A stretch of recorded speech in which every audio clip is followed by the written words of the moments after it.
Hard work, relentless dreams, and Wi-Fi is how Rob Draper became an artist. I'm your host, Jacob Johnson. This is the Myartisreal podcast, episode 19, Draper. Right after the break. If you enjoy the podcast and want even more content while supporting us, head on over to our Patreon page at patreon.com/Myartisreal and sign up today for only $3 a month. That's less than 1 cent a day. Thank you for your support and enjoy the episode. Okay, hi, my name is Rob Draper, and I'm an artist and designer based in Worcester in the UK. Is that where you were born and raised, or did you move there? Completely, yeah, born and raised. It's about, nobody knows where it is. And then I often say, you know, where the sauce is from. And people go, oh yeah, Worcestershire sauce. And that's pretty much the only thing that people know us for. And growing up there, what kind of stuff were you getting into? From a child, I was obsessed with art. But art at school, it wasn't particularly interesting or anything like that. It wasn't particularly the done thing. And then I think we became, in the UK, certainly we became obsessed by American culture. And that meant things like BMX bikes. And then straight after that was hip hop, and you had the rap music, the breakdancing and graffiti. And I was completely taken by graffiti because all of a sudden it meant that I could do art, and it was cool, it was interesting, it was like there was different things you could do with it. And I did that for many years. It kind of gave me a real outlet for kind of creativity, gave me a social life, it gave me adventures, it gave me confidence. And so that was it through my school years. My favorite thing that I learned about Rob during our chat was this dude does not, no matter what, give up. But let's not move so fast, because we're going to get into all of that. As you heard, Rob was a huge graffiti guy growing up. And hey, quick disclaimer, if you're a young, impressionable teen, don't do graffiti. It's a crime. Okay, now that that's out of the way, let's go back to how Rob was doing graffiti at 11 years old. And how exactly did you and your buddies get into graffiti in the first place? I think I got into it, I was 10 years old. This is my final 10. Well, as I was sort of 10, 11, we left primary school and went to secondary school. And it was the last year of primary school. And all of a sudden, I've got no idea who, but all of a sudden somebody had Subway Art. I'm not sure if you're familiar with the book Subway Art. Subway Art is like the Bible of graffiti, which was basically a book on the New York graffiti culture. And that came out, and it was just, as I say, we were absolutely obsessed with American culture as kids, whether that be BMX bikes or films and ET and, you know, all those things. And so breakdancing and hip hop it was so exciting at that time. It was so different to anything that felt like it was going on in the UK and certainly in Worcester. And so there was a small pocket of people who got into graffiti. So yeah, it was for me, it just meant for being able to create art. It was just like, it was brilliant, absolutely brilliant. While Rob himself never got caught, he certainly knew people that did. And I mean, of course, it made him pretty nervous, but he just had this powerful urge to keep creating art. First of all, we had no idea how to do it, no idea where to get paint from, things like that. And so we started doing it when I was 11. There's pictures of me doing it in chalk on pavements and trying to sort of think. That was a thing. And then from there, we learned to get paint, and we got paint, and then it built from there. And as such, the adventures got bigger and bigger from there. Were you nervous? Yeah, very much so. Very, very much. At the time I was, yeah. Because it was a different time then. It was a completely different time. But yeah, you would get yourself into some the nature of it, you get yourself into some situations that, yeah, you perhaps looking back now weren't the kind of wisest situations to be in.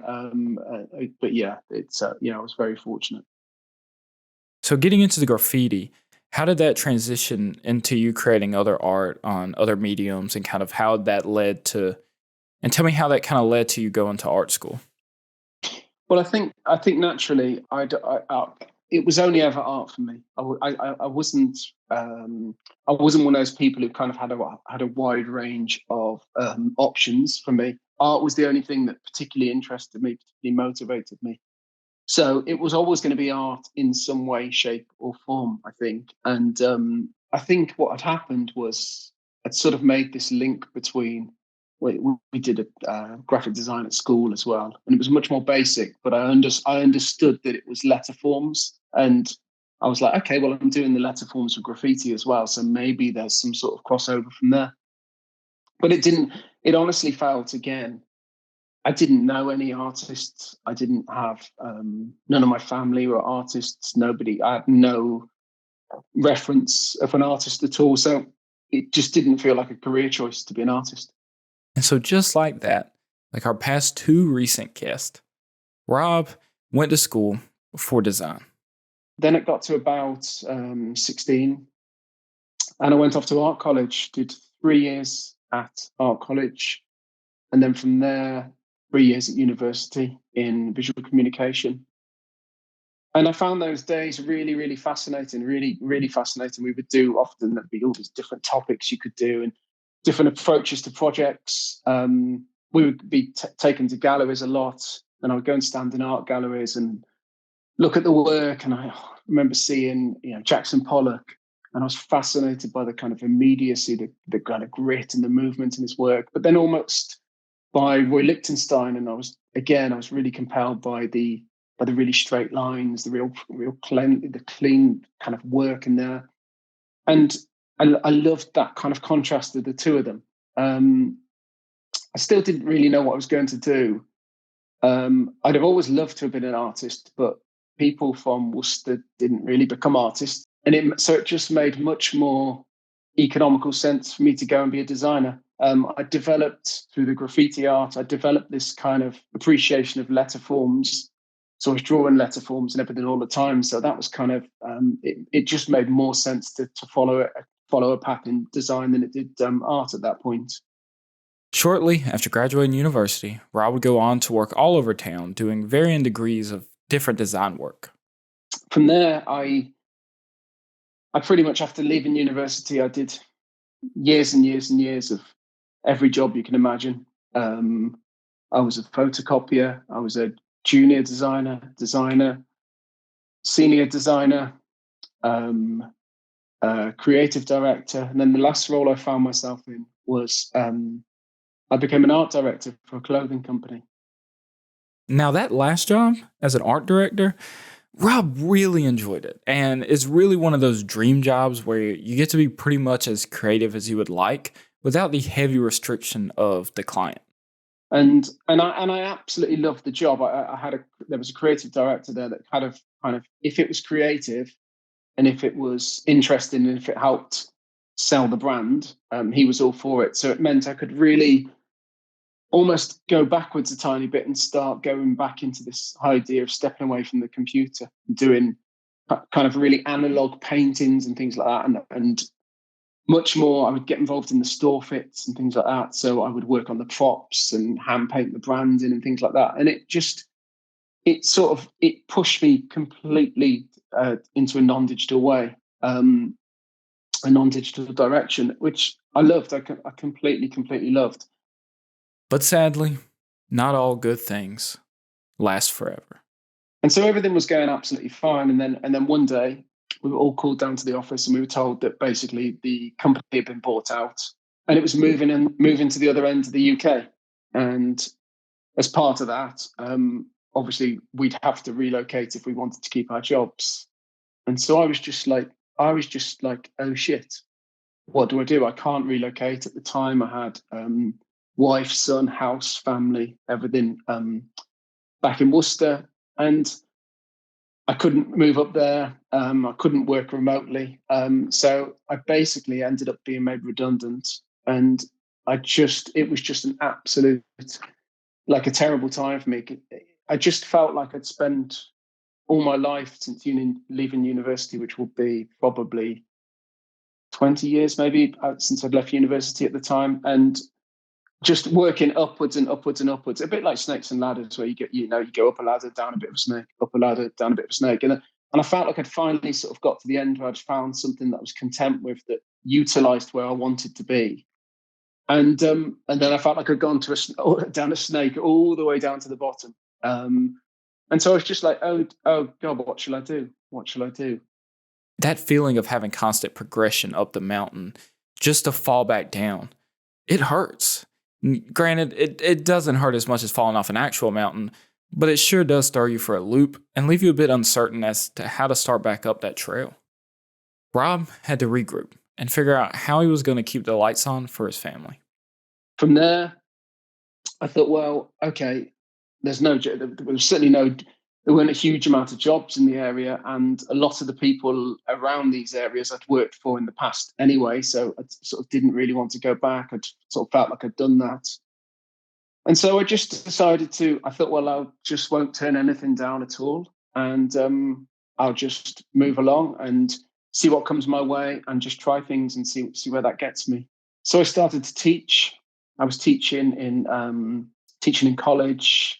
I'd work with special needs children. I'd work with students, adults, and I was doing all different sorts of teaching, from design to art. Okay, so the year is 2012, and Rob just started to share some designs on Instagram, and it was going pretty well.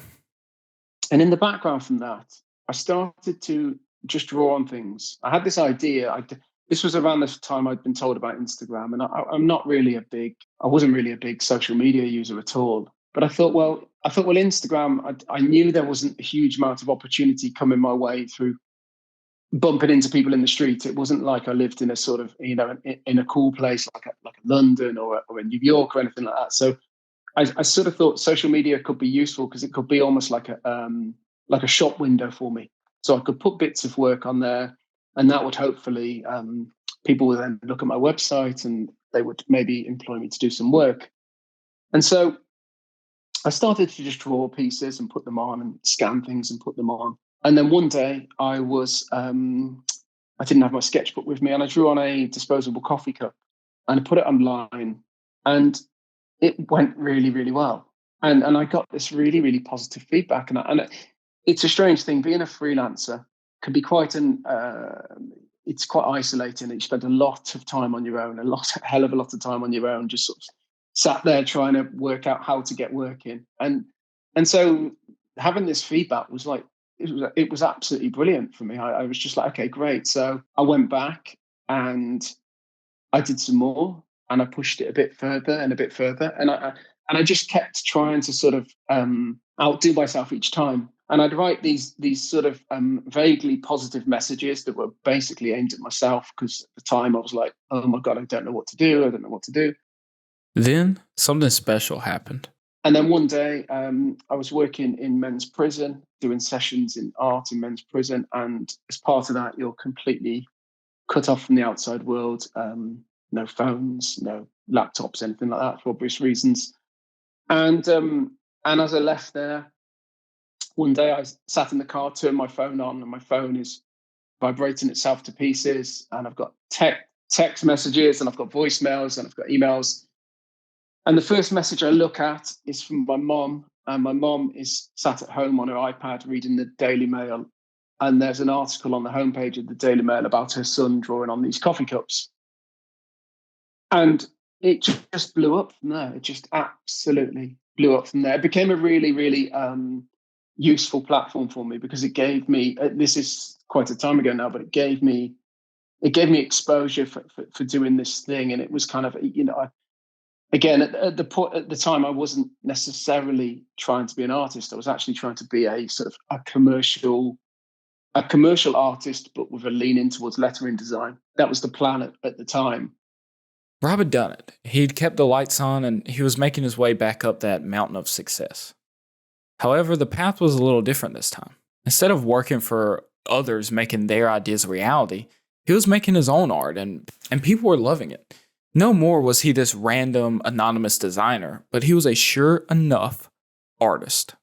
I was never meant to be a sort of name-checked artist in this. I was meant to be a sort of, fairly anonymous commercial artist.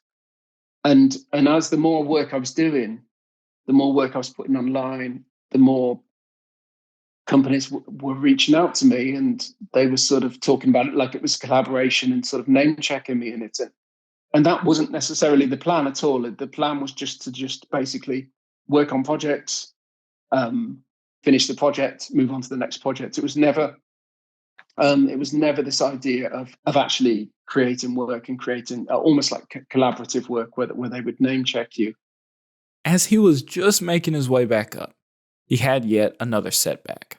Only this time, it knocked him even further than the last. And then all of a sudden one day, it feels like everything's back to normal. It feels like it had all worked at this point. It felt like, actually, losing my job, it wasn't such a bad thing. It had pushed me onto this different course. And it was actually a course that, I wanted to kind of progress in. One day I sort of came home, and the details aren't necessarily important, but I found that my marriage was over. So we'd been together a long time and my marriage was over. Obviously one of us had to go from the house. And so I left and went in and moved in with my sister. My sister had they had like this undecorated front room, and she said I could go and stay there. So me and my son went and lived there for a while until I could get back on my feet. And that became a really, really, I think it was at that point for me that I felt like I needed to turn my work up to basically give everything I possibly could to it, because I'd gone and spoken to the bank, and the bank were like, nobody was going to lend me any money at all for a mortgage. So I was just like, okay, I need to work as much as I possibly can. So it became this really, really difficult period for me in terms of I didn't have a desk anymore. I didn't have an office or anything. I didn't have a desk. Didn't have any space to work in. I can only imagine how hard it must have been for Rob to deal with his marriage ending. But now he was also left without any space to work and was sharing a small room with his son. But like I said at the beginning of this episode, Rob does not give up no matter what.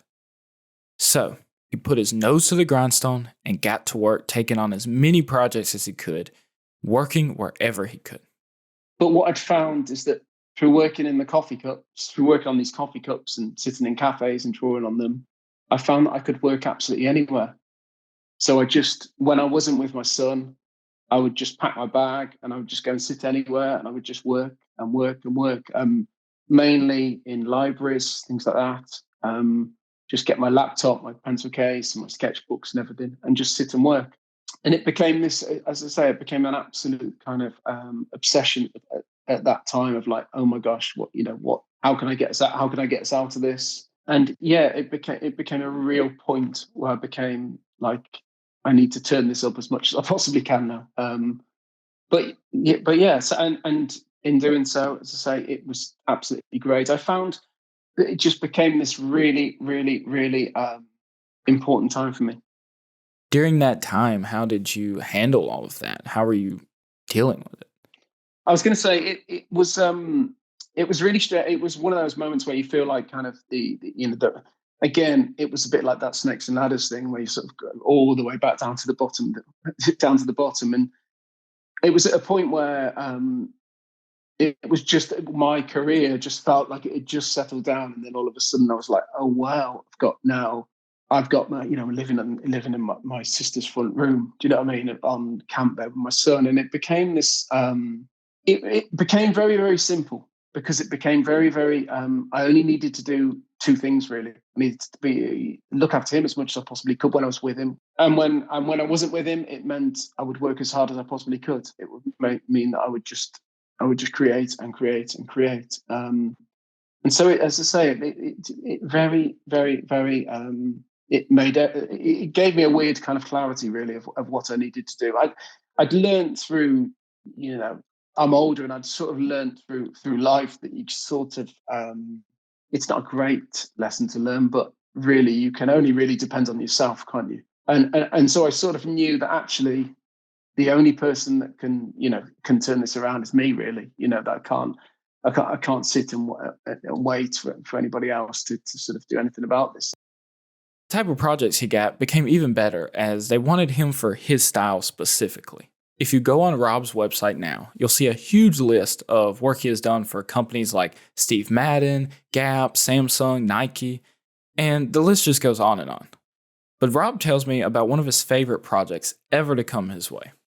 I got approached by the Golden Globes, and I remember thinking, like, I was in a carol service for my son. My son was singing at his school at a carol service at Christmas, and I came out to the Worcester Cathedral, turned my phone on, heard a call saying, "Would you be interested in working for on the Globes that year?" So I was like, absolutely jumped at the chance. That particular year, the work was done in a public library, sharing a desk with students revising. They just it didn't. I had to make it. You just have to make it work. There's a funny photo I've got somewhere of my on that first year. There's my laptop pushed up against the router at my mom's house, trying to get the files across to the day before it was broadcast. Because again, I didn't have internet or anything like that. I just had this, my laptop and all these files. So yeah, it was like my mom was banned off her TV, and my son wasn't allowed on his iPad, and I was like, I've got to get these files there as quick as I possibly can. Things were improving a lot for Rob during this time, but there was a new roadblock. Only this time, it didn't knock him back down. It just kind of caused him to take a detour and adapt. COVID, I'd say, was a really big turning point for me, because I was still doing quite a lot of commercial work up to COVID, and then when COVID happened, obviously the phone stopped ringing, the email stopped coming, and just literally my work went to zero pretty much immediately. And I mean, how did that feel when COVID hit and you started losing work like that? Well, did it feel like you fell down that slide again? no, because it didn't feel as personal. It didn't, the other two. When I lost my job, that was a me thing, and kind of everyone else around me seemed to still have jobs. And when my marriage ended, that was a me thing. Everyone around me still seemed to be sort of content. So actually, no, with COVID, it was a completely it felt a different thing to me, and it was a strange time. It was a really, really strange. As a lettering artist, it was a strange time. So yeah, my work dried up immediately. And I struggled to find a voice within that time, because I didn't want to write positive things and put them out, because of course that was insensitive. And yet I didn't want to put negative things and write negative things and put those out, because of course lots of people have got it far worse than me. So it was a really difficult thing of actually finding a voice. So I went back into just drawing letters and drawing individual letters. I think during the first wave in the UK, I did a project where I just basically would hand letter. People would tell me their words, they would write sentences, and they would send them to me, and I would hand letter them. And it sort of got me around the problem, really, because it meant that I could get on with lettering, but without actually saying anything myself within it. And it was a real turning point for me. It was great, because it generated income in a time where, as I say, my income had completely dried up. It connected with people again around the world, which was brilliant, especially at that time. But it also taught me that I didn't necessarily need to be reliant upon a client. I'd always been so reliant upon client work that, yeah, when there were no clients there, it was kind of, oh, what do I do with that? But so it was quite a pivotal point for me, really, quite a pivotal point. And how did you, I guess, stay so positive throughout all of this, throughout all these setbacks? Because you learn, as I mentioned before, you don't want to necessarily you realize that the only person who can do anything about it is you. I think is the first thing. I think that's that's one of the resounding things, is actually this situation. It can change, but the only person who can change that is you. And then you kind of like, well, how do I change that? Well, I change that by keeping on. I mean, and do you know what makes you feel that way? What made you feel like, if I just keep going, if I just keep trying, I'm going to make it work? Well, I think it's because I think it feels like there's a lack there have been in the past. I feel like a lack of obvious other opportunities. So it felt like there wasn't a plan B. It felt like I need to make this work. Do you know what I mean? And certainly, I say everything's fine now, and myself and son have got our house and everything. That's all good. But certainly in those days where it all went sort of really, really pear-shaped for me, I was like, I haven't got time to sort of sit and think about this. I need to get on with this, and I need to move forward with this, because this is my escape route. This is the way I get out of this. I mean, I find it so fascinating, like I guess your work ethic and just like your unwavering like commitment to it, and just trying different things. Even like you said, like you're living at your sister's house, and then you're going out and making these works that aren't paying anything, but they're like, it's going to lead to paid work eventually, that this is going to help you get to no. You hope it's going to lead to paid work eventually. You don't know. It would be lovely if you knew, but you don't. But you know that. Well, that's what I'm wondering. What made you feel so like, you hope. Like, what made that hope so great for you? Because when I'd lost my job, it had worked then. It was simple that that had worked in that process. So it's kind of like, well, I didn't know anything else, and everything else felt like it was falling apart. So I was kind of like, well, that worked last time. Maybe if I just turn this up a bit, it will work again.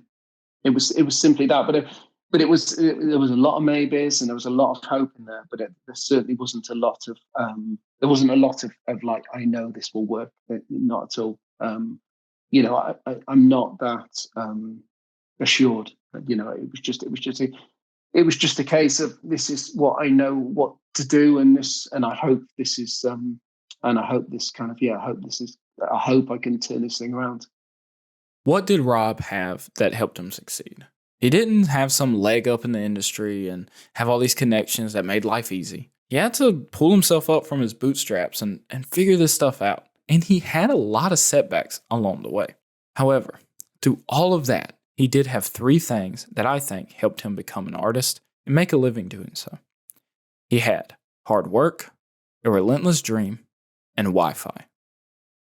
How does it feel now to be an artist from a place where growing up you didn't see that? You didn't know anyone that was an artist for a living. You didn't know that was a thing kind of growing up.